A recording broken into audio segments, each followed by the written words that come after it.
మిత్రులారా, మనం ఇంత నెమ్మదిగా ఉంటే మరి మన నినాదాలు ఎట్లా వినబోయేటట్టు యాక్టింగ్ చీఫ్ జస్టిస్ కి వినబోతే ఏమైనా దానికి స్పందన ఉంటుంది. కనీసం ఆ ప్రయత్నం అనేది చేయాలి. జై తెలంగాణ, జై తెలంగాణ, జై తెలంగాణ, జై తెలంగాణ. మా జడ్జీలు మాకు కావాలి, మా జడ్జీలు మాకు కావాలి, మా జడ్జీలు మాకు కావాలి, మా హైకోర్టు మాకు కావాలి, మా హైకోర్టు మాకు కావాలి, మా హైకోర్టు మాకు కావాలి, మా హైకోర్టు మాకు కావాలి. ప్రొవిజనల్ లిస్ట్ ను వెంటనే ఏర్పరచాలి, ప్రొవిజనల్ లిస్ట్ ను వెంటనే ప్రొవిజనల్ లిస్ట్ ను వెంటనే న్యాయమూర్తులపై విధించిన సస్పెన్షన్ వెంటనే రద్దు చేయాలి, న్యాయమూర్తులపై విధించిన సస్పెన్షన్ వెంటనే రద్దు చేయాలి. మిత్రులారా, సభాధ్యక్షుడు శ్రీ యాదవ్ గారికి, సీనియర్ న్యాయవాదులకు, నాతోటి మిత్రులందరికీ నాయక నమస్కారం. నిజంగా ఈరోజు మన మధ్య జటిలమైన సమస్య ఉన్నది. వాస్తవానికి మన తెలంగాణ రాష్ట్రం న్యాయవాదులందరం కలిసి సాధించుకున్నాం. కానీ తెలంగాణ న్యాయ వ్యవస్థకు తెలంగాణ రాష్ట్రం వచ్చినట్టు లేదని సభాముఖంగా నిర్వహిస్తూ ఉన్నాం. మిత్రులారా, మరి దాదాపు 2 సంవత్సరాలు మన రాష్ట్రం వచ్చిన తర్వాత రకరకాల రిప్రజెంటేషన్స్ ఇవ్వడం జరిగింది. మనము సమస్యలోకి వెళ్తే విభజన చట్టం ప్రకారంగా జూన్ 2, 2014 సంవత్సరంలోనే మరి లోవర్ జ్యుడిషియరీని విభజించాలని క్లియర్గా మన ఆంధ్రప్రదేశ్ రీఆర్గనైజేషన్ చట్టంలో రాసిపడింది. అంత క్లియర్గా రాసినటువంటి సందర్భంలో కూడా మరి పెద్దల ఒత్తిడితోని, పేర్లు ఇప్పుడు నేను బయటపెట్టదలుచుకోలేదు, పెద్దల ఒత్తిడితోని దాదాపు 2 సంవత్సరాలు తాత్సారం జరిగింది.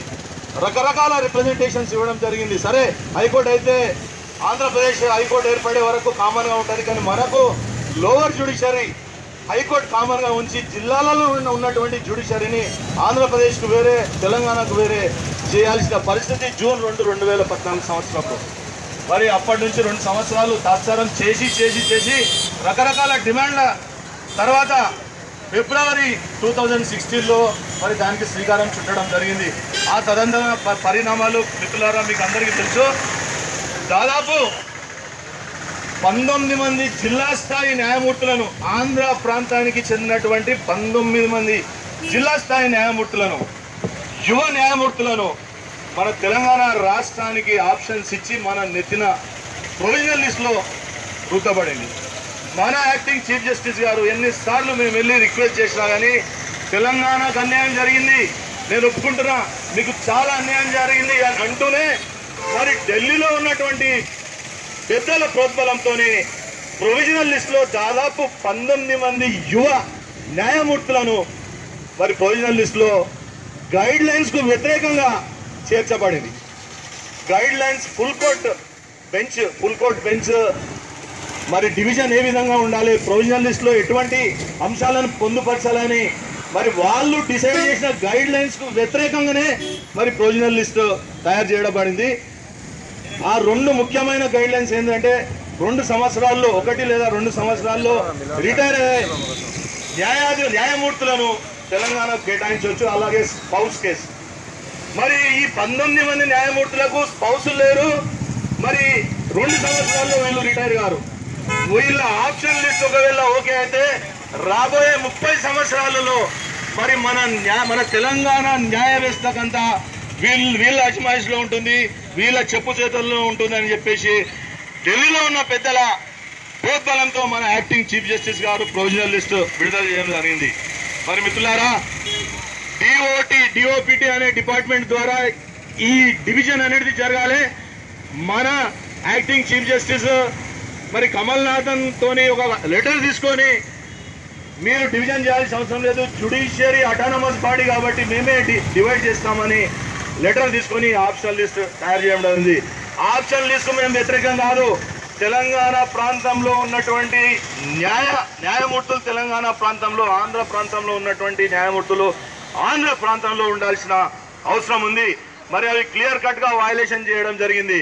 ఇక్కడ ఉన్నటువంటి న్యాయమూర్తులను మన తెలంగాణ రాష్ట్రానికే కేటాయిస్తే కింది నుంచి క్యాడర్ పోస్టులు భర్తీ అయితే మన న్యాయవాదులకు బెనిఫిట్ జరుగుతుంది, తద్వారా తెలంగాణ ప్రజలకు బెనిఫిట్ జరుగుతుంది. ఈ విధంగా మనం పోరాటం చేస్తా ఉన్నాం. మరి ఇంత శాంతియుతంగా జూన్ 6 నుంచి పోరాటం చేస్తే నిన్న ఉన్నటువంటి పరిణామాలు మీకు అందరికీ తెలుసు. ప్రజాస్వామికంగా రాజ్యాంగబద్ధంగా నిరసన తెలుపుతా ఉంటే మరి గవర్నర్ కు రిప్రజెంటేషన్ ఇస్తే మన జ్యుడిషియల్ ఆఫీసర్స్ అసోసియేషన్ అధ్యక్షుడిని సెక్రటరీని ఇద్దరిని కూడా సస్పెండ్ చేయడం జరిగింది. ఎటువంటి రీజన్ లేదు. మీరు వాట్సాప్లలో వారి వారి వారి సస్పెన్షన్ ఆర్డర్ చూసిడొచ్చు. ఎటువంటి రీజన్ లేకుండా షోకాజ్ నోటీస్ లేకుండా వారిని సస్పెండ్ చేయడం జరిగింది. మరి మిత్రులారా, కొంతమంది చేయొచ్చు మనకు CCA conduct of code rules ఉంటాయని. మరి అవి వయలేషన్ అయితే జరగాలి కదా, గైడ్ లైన్స్ కు విరుద్ధంగా అయితే మనం ప్రవర్తించాలి కదా. మనం ఫ్రేమ్ చేసుకున్న రూల్స్ మనకి ఎక్కడ అడ్డం వస్తాయి? మనం న్యాయమైన కోరిక మనం అడుగుతున్నాం. ఆ రోజు పెద్ద ఎత్తున ఫ్రీడమ్ మూవ్మెంట్ జరిగింది. అప్పుడు కూడా సివిల్ సర్వెంట్స్ పాల్గొన్నారు. ఈ సిసిఏ రూల్స్ అడ్డం రాలేదు కదా.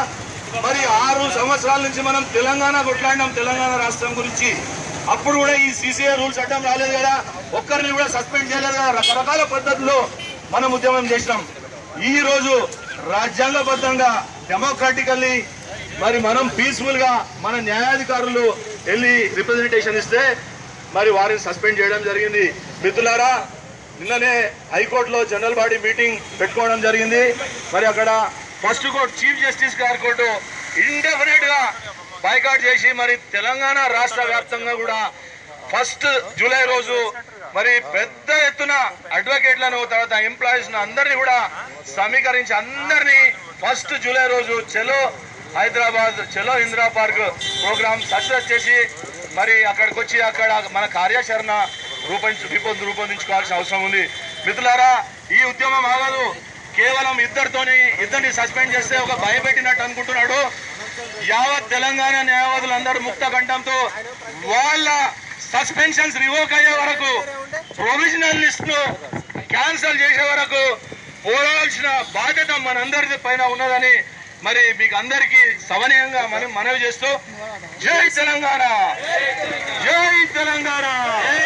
మా జడ్జీలు, మా హైకోర్టు న్యాయమూర్తులపై విధించిన సస్పెన్షన్ వెంటనే, న్యాయమూర్తులపై విధించిన సస్పెన్షన్ వెంటనే. జై హింద్, జై తెలంగాణ.